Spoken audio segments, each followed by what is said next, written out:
At my barbecue, Mom said, we're too sick to come. The next day, I saw vacation photos with my sister, paid for with the money I sent. This isn't just a story about a summer barbecue gone wrong. It's about the brutal moment I realized my own family had been systematically betraying me for years, shattering every belief I had about loyalty and unconditional love. It was a betrayal so profound, it forced me to ask, who was I truly? To the people I'd sacrificed everything for? My name is Marcus, and I'm 32 now, working as a construction manager in Portland. Growing up, family meant everything to me, especially my little sister, Haley. Our parents, Richard and my mom, worked hard but struggled financially. I saw their strain, and from a young age, I was determined to build a stable life, not just for myself, but for them. I poured my energy into supporting them, always sending money their way whenever they needed help. Last summer, I finally bought my first house, a beautiful place with a big backyard, perfect for hosting. I planned the ultimate barbecue, the first time I'd host my family there. Then came that bizarre text from Mom, claiming they were too sick to attend. What happened next wasn't just a missed party. It was an earthquake that shattered everything I believed about family loyalty. Our story starts in a small, rural Oregon town, about 90 minutes from Portland. For most of my childhood, we were comfortable, not wealthy, but we had enough. Dad worked at the local lumber mill, and Mom was a homemaker. We lived in a modest 3-bedroom house, where Dad would grill on weekends, and Mom tended her garden. Those simple times were, looking back, some of the happiest days of my life. Everything changed when I was 15. The lumber mill downsized, and Dad, after nearly 20 years, was one of the first to be laid off. I remember the night he came home, his face drained, still wearing his sawdust-caked work boots. "They let me go," he said quietly at dinner. Mom dropped her fork. Haley, only 11, innocently asked if this meant Dad could come to her school play. The desperate, silent look my parents exchanged told me everything. Our lives were about to change drastically. Dad tried to find other work, but in our small town, opportunities were scarce. He picked up odd jobs, hardware store, handyman, even driving the school bus for a while. But nothing paid what he'd made at the mill. Bills piled up, and hushed arguments between my parents became frequent, usually after Haley and I were in bed. I was a sophomore, but I knew I had to step up. I started mowing lawns, doing yard work, stocking shelves at the grocery store from 5 a.m. Every dollar I earned went into a jar, and at the end of each month, I'd quietly slip most of it to Mom. "You should be saving for college, Marcus," she'd protest, tears in her eyes. "I am saving," I'd insist. "This is just extra." We both knew it was a lie, but she'd take it. Despite everything, I kept my grades up and played baseball. Not because I was good, but because Haley loved coming to my games. She'd sit with Mom, cheering louder than anyone. After games, she'd run up, gap-toothed smile wide, and declare, "You were the best one out there, Marcus."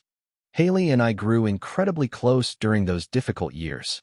She was younger, and I worked tirelessly to shield her from the financial strain. School projects, new clothes, anything she needed, I made sure she had it. One night, I found her crying because she couldn't go on a 6th grade field trip to the Science Museum in Portland. My heart broke. I promised her, "You will never miss out on anything important if I can help it, Hales. I'll always look out for you. That's what big brothers are for." She hugged me tight, whispering, "You're the best brother ever." That moment solidified a promise in me. I would always be there for my family, no matter what. After high school, community college was my only option. I worked construction during summers and weekends, taking classes part-time. It took me 6 years, not 4, but I graduated debt-free with a degree in construction management and valuable experience. At 25, I landed a job with Peterson Construction in Portland. The starting salary was more than my parents had ever made combined. For the first time in a decade, I felt like I could finally breathe. I moved into a small apartment in Portland, but drove home at least twice a month. Haley was in college by then, studying education. My parents were still struggling. Dad's health was declining from years of physical labor, and Mom had a part-time job in a school cafeteria. Without hesitation, I started sending money home regularly. Haley's car broke down. $3,000 from me. Mom mentioned the refrigerator was making strange noises. New one, delivered. Dad needed dental work, not covered by insurance. $5,000 bill, covered. Over the next 7 years, I sent home well over $40,000. Money I never expected back. They were my family. This was what families did for each other. Last year, after years of hard work and saving, despite all the money I'd sent home, I was promoted to senior project manager and finally bought my first house. 3 bedrooms, a big backyard, perfect for entertaining. It was modest, but to me, it represented everything I had worked for. I was so excited to host my family there, to show them that all our collective sacrifices had led to something tangible, something good. To celebrate the house and my promotion, I planned a summer barbecue. I wanted it perfect, not just for friends, but especially for my family. Weeks were spent planning the menu, buying new outdoor furniture, meticulously grooming the yard, string lights, a new grill, even a fire pit. I marinated steaks, made homemade burger patties, and Mom's famous potato salad. I remembered all of Haley's favorites: corn on the cob, watermelon, my special lemonade. The day before the barbecue, I called home. Mom answered, her voice warm, assuring me they'd leave early. Help me set up. We wouldn't miss this for the world, honey, she said. Dad and I are so proud of you, and Haley is excited. Family gatherings were sacred to us Walkers, even in tough times. They reinforced our bond. This barbecue was meant to be a continuation of that tradition in my new home, symbolizing a new, better chapter for all of us. Hanging up, I felt a deep sense of satisfaction. After years of struggle, I could finally host them, feed them in my kitchen, show them I'd made something of myself. Little did I know, this eagerly anticipated reunion would never happen. The next 24 hours would shatter my understanding of family forever. The morning of the barbecue was perfect, 78 degrees, clear skies, a gentle breeze. I was up at 6 a.m. too, excited to sleep. Coffee in hand, I mentally checked off everything. Coolers full, meat marinating, backyard magazine ready. This house finally felt like home. Texts started rolling in by 9 a.m. from friends. Derek, my college roommate, was bringing craft beer. Jessica, a coworker, offered her famous 7-layer dip. Everyone was excited. The party was set for 3 p.m. My family was supposed to arrive around 1 p.m. to help set up and have some quiet time before the crowd. Noon came and went. No word. I tried not to worry, figuring they were on the road. Drive safe. Can't wait to see you guys, I texted Mom. I kept busy, glancing at my phone. 1 p.m. Nothing. 1:30 p.m. Still nothing. I called Mom's cell, straight to voicemail. Dad's too. Then Haley's, several rings, then voicemail. A knot of worry tightened in my stomach. This wasn't like them. At 2 p.m., I was genuinely concerned. An hour late. Had there been an accident? I checked. Traffic reports. Nothing. Then, at 2:15 p.m., just 45 minutes before guests were due, my phone chimed. A text from Mom. Marcus. So sorry, honey, but your father and I have come down with terrible food poisoning from that new seafood place we tried last night. We're both too sick to make the drive. Haley is staying behind to take care of us. So disappointed to miss your party. Have fun, and we'll reschedule soon. Love you. I stared at the message, disbelief washing over me. Food poisoning? Both of them. So severe that Haley had to stay home? It seemed strange, but I had no reason to doubt. I immediately called Mom. Concerned. Voicemail again. I texted back. So sorry to hear that. Do you need anything? I can come by tomorrow, or we can reschedule the barbecue. Her response came quickly. No need to reschedule for everyone else. We're just too sick right now. Doctor said it should pass in a couple of days. Enjoy your party, honey. Send pictures. Something was off. Her messages were shorter, more dismissive than usual. But I pushed the thought aside, attributing it to her illness. I called Haley, hoping for more details. She picked up, sounding rushed. Hey, Marcus, can't really talk right now. Mom's pretty bad, and Dad just threw up. Again, I'm playing nurse today. I could hear faint voices and music in the background. Do you need me to come over? Bring medicines or clear soups? I offered. No, we're fine. Just enjoy your party. Gotta go. Dad needs help getting to the bathroom. She hung up before I could ask anything else. I stood in my kitchen, surrounded by enough food for 30 people, feeling completely deflated. My family, the guests of honor, weren't coming. The whole point of this gathering was to share my new home with them, to thank them, to show them what I'd accomplished. Now it felt profoundly incomplete. At 3 p.m., guests arrived. My coworkers, neighbors, college friends. Everyone raved about the house, the food, the perfect weather. Objectively, the party was a success. Laughter, conversation, the grill working perfectly. But throughout the afternoon, I kept checking my phone. No updates. I called again around 6 p.m., no answer from anyone. I left voicemails, expressing concern. "You seem distracted," Derek observed, finding me by the fire pit, phone in hand. "Everything okay?" I explained about my family's sudden illness. Derek frowned. "All of them got food poisoning from the same place, and they're not answering calls." When he put it like that, it did sound suspicious. But why would they lie? "They're probably just resting," I said, though I didn't fully believe it. As the evening wore on, I tried to enjoy myself, but their absence cast a deep shadow. Around 9 p.m., I got a brief voice message from Haley. "Hey bro, just checking in. Mom and Dad are finally sleeping. Too busy taking care of them to talk. Hope the party was fun. Love you." Again, background noise, talking, laughing. Not the quiet of a sick house. I dismissed it as my imagination. By 11 p.m., most guests had left. Just Derek and a few friends helped clean up. "Great party, man," Derek said. "But I know it wasn't what you pictured without your family here." I nodded, grateful for his understanding. "I'm going to drive out to check on them tomorrow morning," I decided aloud, "just to make sure they're okay." That night, after everyone was gone, the house quiet, I lay awake, replaying the strange messages. Something was off. Were they really sick? Was there something they weren't telling me? Or was I just overthinking? Sleep finally came around 2 a.m., restless and filled with unsettling dreams. When my alarm went off at 7 a.m., I was already awake, a sense of unease twisting in my gut. I hit the road by 8 a.m., travel mug of coffee, saltine crackers, and ginger ale in the back seat, Mom's old home. Remedies. The 90-minute drive was filled with worry. What if they were seriously ill? Why hadn't I gone last night? I tried calling them all several times. Unanswered. This only amplified my concern. If Haley was there, why wasn't she picking up?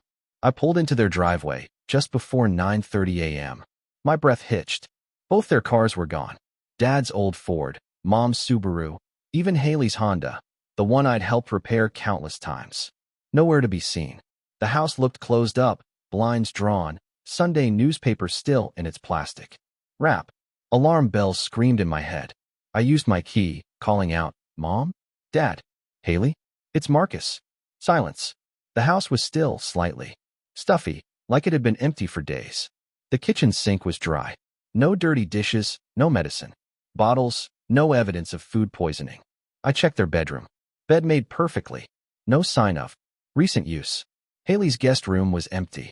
Their suitcases, usually in the hall closet, were gone.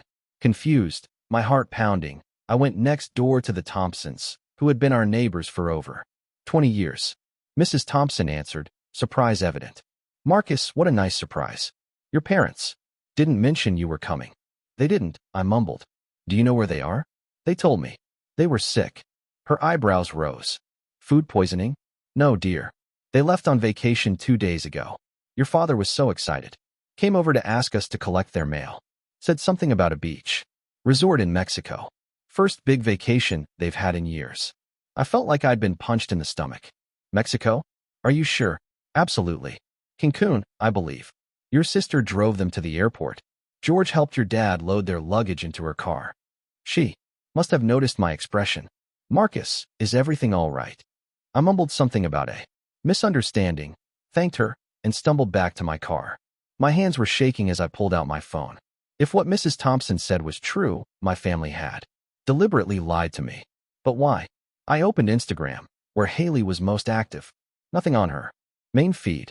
But when I checked her stories, something I rarely did, the world tilted beneath me. There they were. Multiple photos and short videos, posted over the last 2 days. My parents and Sister at what was clearly a luxury beach resort. Mom in a floppy sun hat, smiling widely with a colorful cocktail.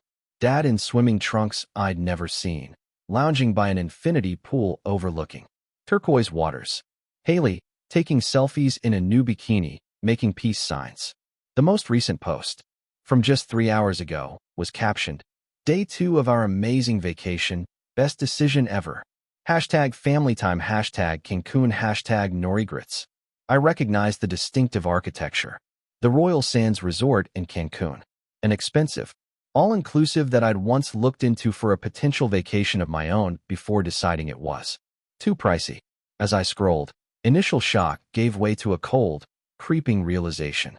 Last month, my parents had called, panicked about their roof, claiming it was leaking badly, needing $3,000 in immediate repairs. I transferred the money the same day. 2 weeks later, Haley had texted about her car's transmission failing, a $1,500 repair she couldn't afford. Again, money sent immediately. Now I knew where that money had really gone. Not to a leaking roof, not to a broken transmission, to a luxury vacation in Cancun. A vacation they had deliberately hidden from me, going so far as to lie about being sick to avoid my barbecue. My hands trembled. There were comments from Haley's friends.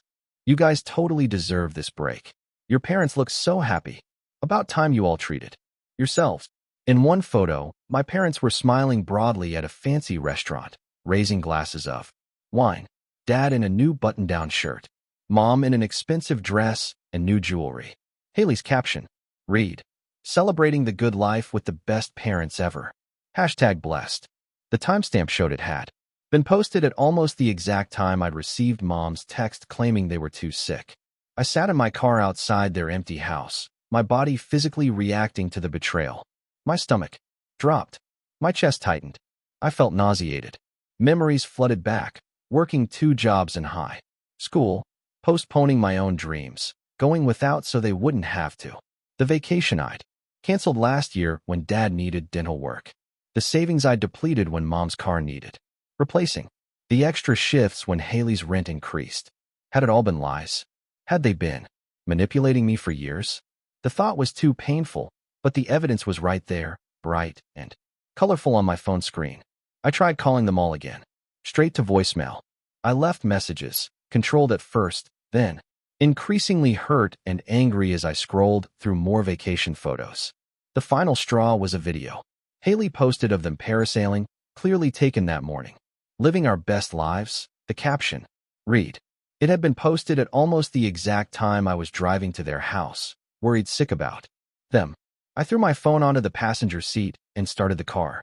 The drive back to Portland was a blur. My mind raced with questions. How long had this been going on? How many emergencies had been fabricated? Why lie about this vacation? And most painfully, did they see me as a son and brother, or just a convenient source of income? By the time I reached my empty house, the house I'd been so excited to show them just 24 hours earlier, my shock had hardened into something more painful and enduring. I spent the rest of that Sunday in a daze, ignoring texts from friends about the barbecue, unable to focus on anything but the images of my family enjoying their secret vacation with my money I'd sent to fix problems that apparently didn't exist. The next 2 days passed in a haze of conflicting emotions. I called in sick to work Monday, something I rarely did. I couldn't face people, couldn't pretend everything was normal when my entire foundation felt shattered. I alternated between numbing disbelief and surges of white-hot anger. During moments of clarity, I started reviewing my financial support over the years. I dug through old bank statements, tracking transfers. The total was staggering, over $47,000 in the past 7 years alone. Car repairs, medical bills, home maintenance, utility payments, Haley's student loans, apartment deposit, appliances. Every emergency had seemed legitimate at the time. Now I questioned everything. Had the roof ever actually leaked? Did Dad really need that dental work? Was Haley's rent increase even real? I remembered the sacrifices I'd made. Passing up a Europe trip with friends, driving an old car, longer than necessary, living in a cramped apartment while colleagues bought houses. All because I Believed my family needed my financial support more than I needed those things. By Tuesday, I discovered more discrepancies. Social media posts of my parents at restaurants when they'd claim to be too broke for groceries. Photos of Haley with a designer handbag purchased the week after I'd sent money for her overdue electric bill. A casino check-in from the same weekend. Dad had called saying his medication wasn't covered by insurance, and he couldn't afford the $200 prescription, which I'd immediately sent. The more I uncovered, the more it felt like waking up from a lifelong deception. Had I been naive? Had they been laughing at my gullibility while spending my hard-earned money on luxuries? On Wednesday morning, my phone finally rang. My mother's number. I almost didn't answer, but some deep-seated need for explanations won out. "Marcus, we're back." Mom's voice was cheerful as if nothing was wrong. "How was your barbecue, honey?" Her casual tone after days of ignored calls pushed me over the edge. "You tell me, Mom. Was the resort nice? How was the parasailing?" A long, stunned pause. "What are you talking about?" "I saw Haley's Instagram stories. All of them. I know you weren't sick. I know you were in Cancun at the Royal Sands Resort. I drove to your house on Sunday, and the Thompsons told me everything." Another silence. Then, "Marcus, we deserved a little vacation. We haven't had one in years." "That's not the point, and you know it. You lied to me. You said you were sick to avoid my barbecue. And you used the money I sent for the roof repairs and Haley's car transmission to pay for it, didn't you?" "Well, we were going to tell you eventually." "When, Mom? When?" "After you got back and made up some miracle recovery story. Or were you never going to mention it at all?" I heard muffled voices, then my father came on the line. "Marcus, you're overreacting. It was just a little white lie so you wouldn't feel bad that we chose a vacation over your barbecue. You can afford to help us out. You make good money." His dismissive tone stung worse than anything else. "This isn't about the money, Dad. It's about the lies. It's about you, Mom, and Haley actively deceiving me for what appears to be years." "Now, hold on," he interrupted. "We didn't, you did," I said firmly. "I've been going through my records. The dental work last year, the car repairs, Haley's emergency, rent increases. Were any of those real?" He sputtered something about me, keeping score, and family. Helps family. But his non-answer was confirmation enough. My phone buzzed with a text from Haley. "OMG. Marcus, stop being so dramatic. It was just a vacation. You should be happy we got to relax for once. You're acting like we robbed a bank or something."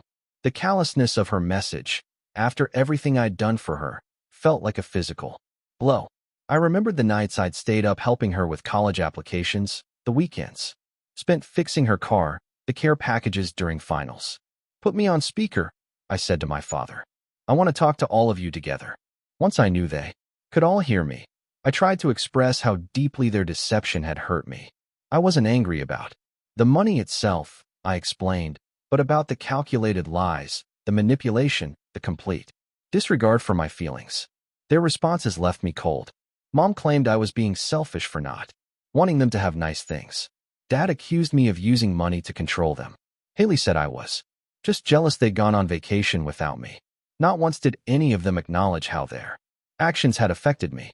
Not once did they consider that I might have had my own plans for the money I'd earned.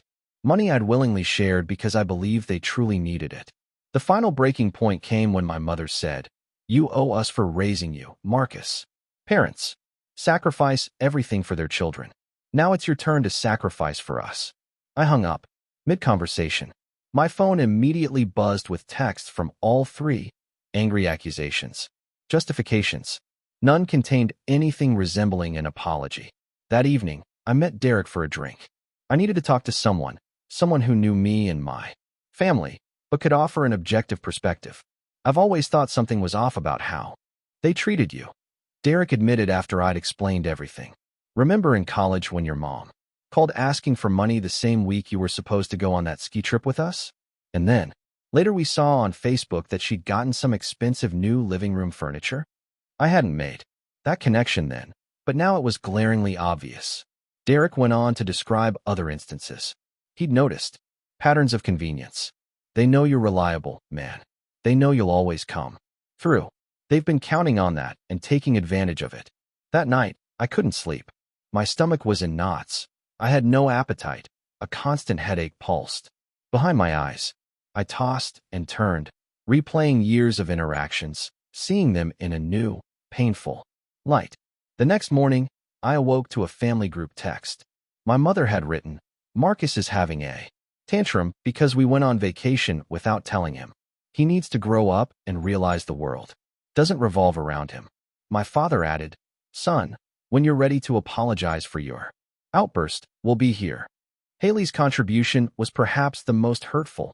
"Maybe now that your wallet is closed, you'll see if we actually want a relationship with you and not your money. Bet. That scares you, doesn't it?" Their messages showed such a fundamental misunderstanding of my feelings that I couldn't even formulate a response. It wasn't about the money. It never had been. It was about trust, respect, and the painful realization that the people I'd sacrificed so much for saw me primarily as a resource, rather than a person with feelings and needs of my own. The week after discovering their deception was one of the hardest of my life. I struggled to concentrate at work, making uncharacteristic mistakes. Projects that normally energized me felt meaningless. I went through the motions, but my mind kept circling back to those vacation photos and the years of apparent manipulation. By Friday, I knew I needed professional help. I scheduled an appointment with Dr. Reynolds, a therapist I'd seen briefly after a difficult breakup. When I finally sat in her office, the emotions I'd been suppressing came pouring out. I told her everything: the barbecue, the discovery, the confrontation, the painful realization that I might have been enabling their behavior for years. "What you're describing sounds like a pattern of financial abuse," Dr. Reynolds said, listening carefully. "It's particularly difficult to recognize when it comes from family, because we're conditioned to believe family always has our best interests at heart." Financial abuse. The term hit me like a physical blow. I'd always associated abuse with violence or cruelty, not with what my family had done. But as Dr. Reynolds explained the dynamics, the manipulation, the guilt-tripping, the exploitation of my desire to help, I recognized the pattern clearly. "But why?" I asked, the question haunting me. Why lie? Why not just ask for vacation money directly? "Because they likely knew, on some level, that what they were doing was wrong," she explained. "The fabricated emergencies created a justification, both for you and for themselves.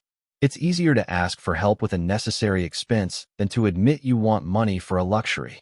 Over the next hour, Dr. Reynolds helped me see how my childhood had shaped my adult behavior. Growing up with financial instability had made me hyper-responsible, always putting others' needs before my own. My parents' struggles had created a deep-seated need in me to provide, to fix problems, to be the reliable one. And my family had learned they could count on that reliability, perhaps even exploit it. "Your sense of self-worth became tied to being the provider," she suggested. And they recognized that dynamic, consciously or not. That observation struck deep. How much of my identity was wrapped up in being the family hero? How much of my self-esteem came from being needed? If I wasn't the one they turned to in a crisis, who was I to them? These questions haunted me as I left her office. Over the next few days, I did the homework Dr. Reynolds assigned: journaling, examining patterns in my relationships, reading articles about family dynamics and financial boundaries. The more I read, the more I recognized unhealthy patterns, not just in how my family treated me, but in how I allowed myself to be treated. One article resonated deeply. "Often, the most difficult aspect of setting boundaries with family is not the external resistance, but our own internal guilt. We've been conditioned to believe that family obligations override personal needs, that saying no to family is selfish, and that love is measured by sacrifice." That was exactly it. The guilt I felt even considering pulling back financial support. The fear that without my money, my family might not want a relationship with me at all. Had my love for them become so entangled with financial support that I couldn't separate the two? 4 days after my therapy session, while I was still processing these realizations, Haley posted a photo that pushed me further into my emotional abyss. It showed shopping bags from expensive boutiques spread across her bed, with the caption, "Little retail therapy with vacation savings. Hashtag treating myself, hashtag vacation savings." The phrase echoed in my mind. I knew exactly where those savings had come from. The $1,500 I'd sent for her supposedly broken car transmission. Money I'd worked overtime to provide, skipping social events, and putting off buying new work boots I needed. All because I believed my sister was stranded without transportation. That night, I hit rock bottom. Alone in my house, the house I'd been so excited to show my family, I broke down completely.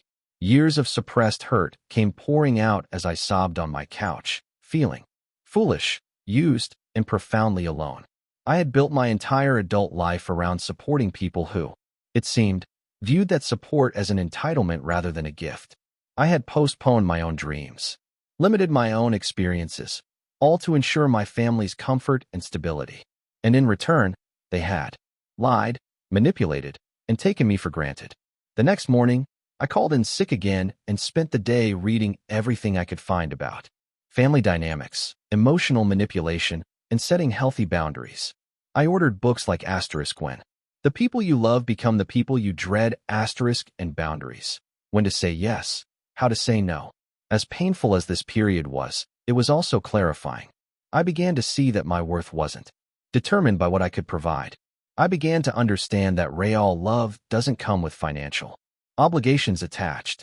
I began to recognize that I deserved relationships based on mutual respect, not just what I could contribute. By the following weekend, I faced the hardest decision of my life: continue the pattern that had been established over decades, or break the cycle and establish boundaries that would protect my financial and emotional well-being, even if it meant potentially losing my relationship with my family. I spent that Saturday night sitting on my deck, looking at the backyard where my barbecue had taken place 2 weeks earlier. The string lights I'd hung with such excitement now seemed to mock me. I thought about all the plans I'd put on hold over the years to support my family. The trips not taken, the experiences postponed, the savings depleted. What do I want? I asked myself aloud. It was a question I realized I'd rarely considered. That night, I barely slept, wrestling with the decision. By morning, a strange calm had settled over me. I knew what I needed to do, not out of anger or revenge, but out of self-respect and the hope for healthier relationships in the future. On Sunday morning, I sat at my kitchen table with my laptop, a cup of cold coffee beside me. For 3 hours, I drafted an email to my family, writing, deleting, rewriting, struggling to find the right words to express my feelings without attacking them. This wasn't about punishment, it was about establishing necessary boundaries. The final version was lengthy, but measured. I began by expressing my love for them and acknowledging the good memories. Then I detailed how their actions, not just the vacation deception, but the pattern of financial manipulation, had deeply hurt me and damaged my trust. I've realized that my financial support has become expected rather than appreciated. I wrote, what began as my desire to help during genuine hardships has evolved into something unhealthy for all of us. I've enabled a dynamic where my worth seems measured by what I can provide rather than who I am. I explained that moving forward, I would no longer be sending money for any reason. If there were true emergencies, we could discuss them openly, but the automatic financial support they had come to expect was ending. This isn't about punishing you, I continued. It's about establishing boundaries that allow me to respect myself while still being part of this family. I need time to process everything and to rebuild trust. During this time, I'll be stepping back from regular communication. I concluded by stating that if they wanted to repair our relationship, I would need 3 things: acknowledgement of how their actions had affected me, a genuine apology, and a commitment to change the dynamics between us. I hope we can find a healthier way to be family. I finished, one based on mutual respect, honesty, and love that doesn't come with conditions or expectations. After reading it through one final time, I hit send before I could lose my nerve. Then I did something even harder. I temporarily blocked their numbers on my phone. I needed space to heal, without being bombarded by their reactions, which I suspected would be defensive and accusatory, rather than reflective. I wasn't wrong. Within an hour, they moved their responses to email since they couldn't reach me by phone. Mom's email was a masterclass in guilt tripping. I can't believe my own son would abandon his family like this after everything we've done for you. Your father and I sacrificed everything to give you a good life. And this is how you repay us? By turning your back on us when we need you? I didn't raise you to be so selfish and cruel. Dad's response was dismissive. You're blowing this whole thing way out of proportion, son. So, we took a vacation and didn't tell you. It's not the end of the world. Everyone tells white lies now and then. This cold shoulder treatment is childish and beneath you. Call us when you're ready to act like an adult and talk this through like a man. Haley's email hurt the most. Wow. So, you really were just an ATM all these years, huh? The minute we do something you don't approve of, you cut us off financially. Real nice, Marcus. Really shows how unconditional your love is. Maybe now you'll see we never really needed you or your money. We're just letting you feel important by helping us out. Good luck finding someone else to make you feel special. Their words stung, but they also confirmed what I already suspected. None of them were willing to acknowledge how their actions had affected me. None showed any real remorse. Instead, they turned it around, making me the villain for establishing boundaries. Over the next few days, the emails continued, ranging from angry accusations to attempts at manipulation. Mom tried the health angle. Your father's blood pressure is through the roof because of your behavior. If something happens to him, it will be on your conscience. Dad took the dismissive approach. This whole drama will blow over soon enough. You'll realize you're being ridiculous. Haley vacillated between anger and faux concern. We're all worried about you. This isn't like you. Maybe you need professional help. Not once did any of them address the actual issue, their deception and years of financial manipulation. After a week, I made the difficult decision to create email filters that would send their messages to a separate folder I could check when I felt emotionally ready. I needed space to heal without the constant barrage of guilt and accusations. During this time, my support system proved invaluable. Derek checked in regularly, often bringing food. My colleague Jessica, who had noticed my distraction, offered a sympathetic ear and shared her own experience with difficult family members. Even my neighbor Mike, whom I barely knew, sensed something was wrong and invited me over for a beer and a basketball game, providing a few hours of normal social interaction when I desperately needed it. With Dr. Reynolds' guidance, I created a monthly budget that, for the first time in my adult life, didn't include allowances for family financial support. Instead, I set up automatic transfers to investment accounts and a vacation fund. What would you do with your money if you weren't supporting your family? Dr. Reynolds had asked. The question had stumped me initially. I'd been sending money home for so long, I'd never considered alternatives.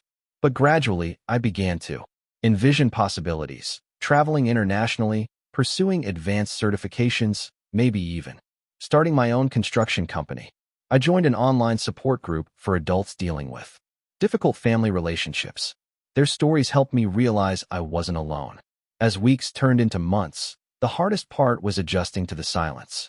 For years, I'd spoken to my family several times a week. Now nothing. Birthdays passed unmarked. Thanksgiving came and went. Without our traditional gathering, I spent it with Derek and his parents instead, grateful for their inclusion but acutely aware of the absence of my own family. Then came the rumors.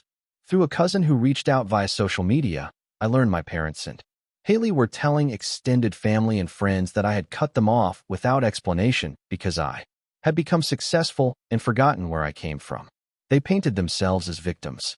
Some distant relatives took sides, sending messages of disappointment. Others reached out confused, seeking my side of the story. I responded with simple honesty, not to villainize them, but to correct the false narrative. The holidays were particularly difficult. Christmas had always been a big deal. Spending it without them left a hollow feeling that no amount of festive decorations or friends could completely fill. Yet, amid the pain, there were moments of clarity and progress. One night in January, I realized I had gone an entire day without thinking about the situation. A small victory that signaled healing. I began sleeping better. My focus at work improved.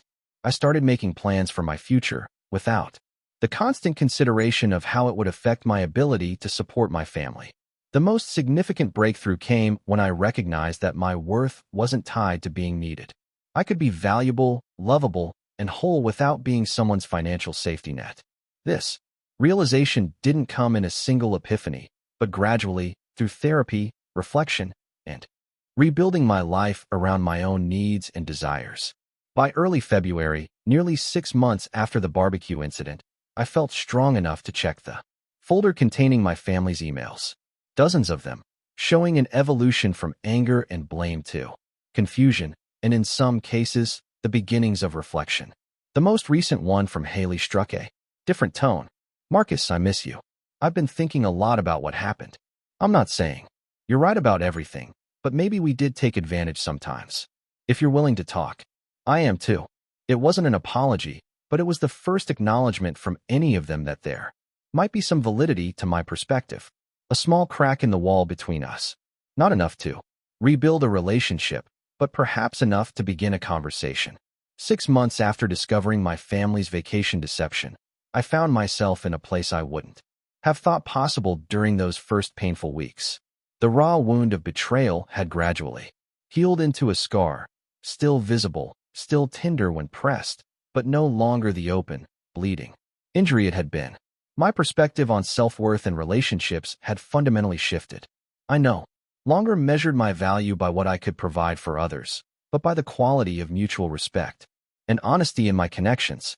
I'd learned that real love doesn't keep score, but it also doesn't exploit or take advantage. Financially, I was in a better position than I'd been in years. Without the constant drain of supporting my family, I'd been able to build a proper emergency fund, increase my retirement contributions, and even start planning for a trip to Europe, something I'd wanted to do since college but had always postponed because some family emergency took precedence. My relationship with extended family had evolved as well.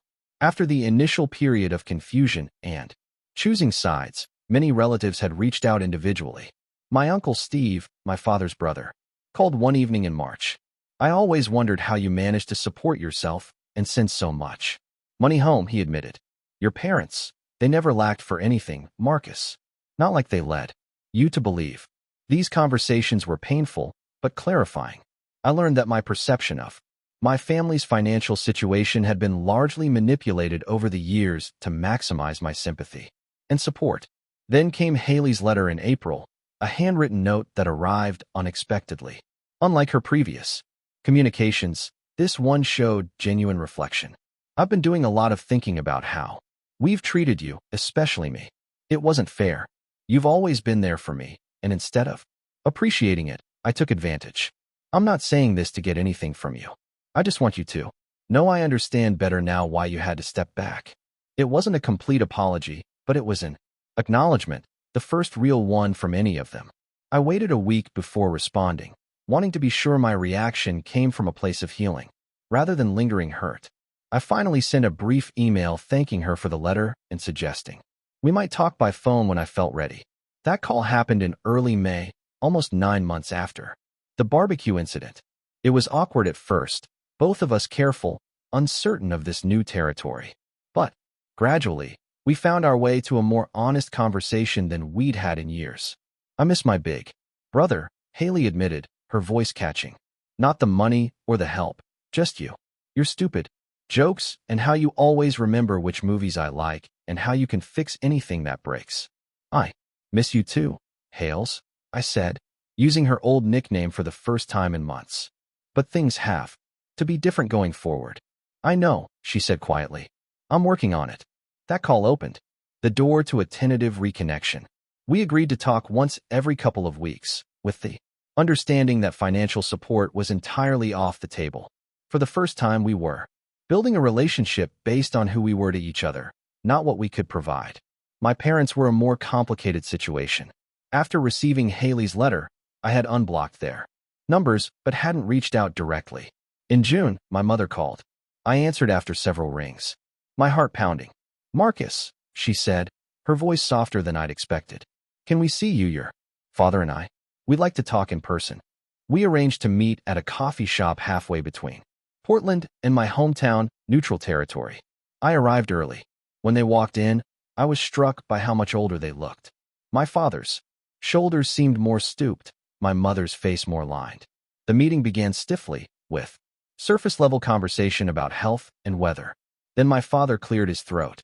"We haven't handled this situation well," he said, surprising me with this understatement. "Your mother and I have talked a lot about what you said in that email, about taking advantage, about not appreciating what you've done for us." My mother reached across the table, not quite touching my hand. "We got used to depending on you, Marcus. It became expected. We didn't see how unfair that was." There. Acknowledgement wasn't completely without defensiveness. My father still insisted that everyone exaggerates a little when asking for help, and my mother maintained they deserved nice things. Sometimes. But beneath these justifications was a genuine recognition that they had hurt me and damaged our relationship. "We can't change the past," my father said near the end. "But going forward, we want a relationship with our son, not his wallet." It wasn't the full apology I might have hoped for, but it was a starting point.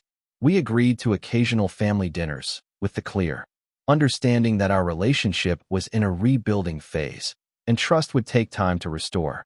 Over the summer, I reconnected with parts of my extended family on my own terms.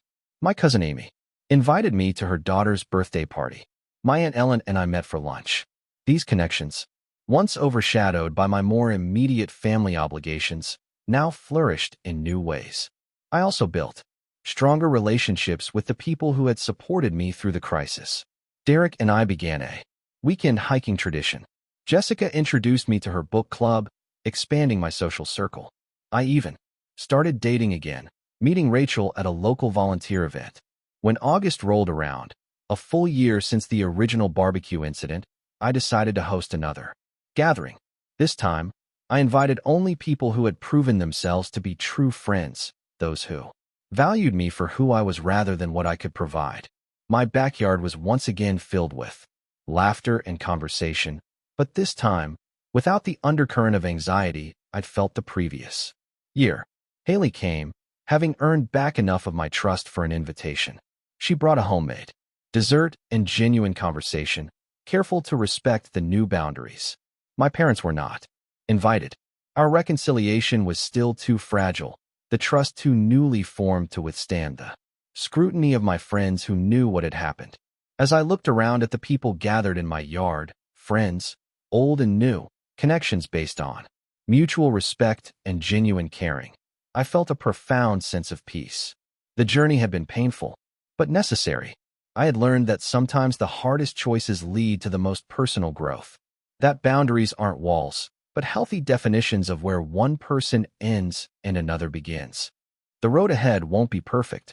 There will still be difficult moments with my family, misunderstandings, and old patterns attempting to reassert themselves. But I now have the tools and strength to maintain the boundaries I need to ensure that any relationship moving forward will be healthier than what came before. Real healing doesn't mean forgetting the hurt or pretending it never happened. It means learning from it, growing beyond it, and using that knowledge to build something better. It means recognizing your own worth, independent of what you do for others. It means understanding that love, real love, never requires you to diminish yourself for someone else's benefit. As the summer evening deepened and my guests gathered around the fire pit I'd built the previous year, I felt grateful for the difficult lessons I'd learned. They had brought me to this moment of authentic connection, of relationships based on who I was rather than what I could give. So I ask you, what boundaries have you needed to set in your own life? Have you ever had to make the difficult choice between self-respect and pleasing others?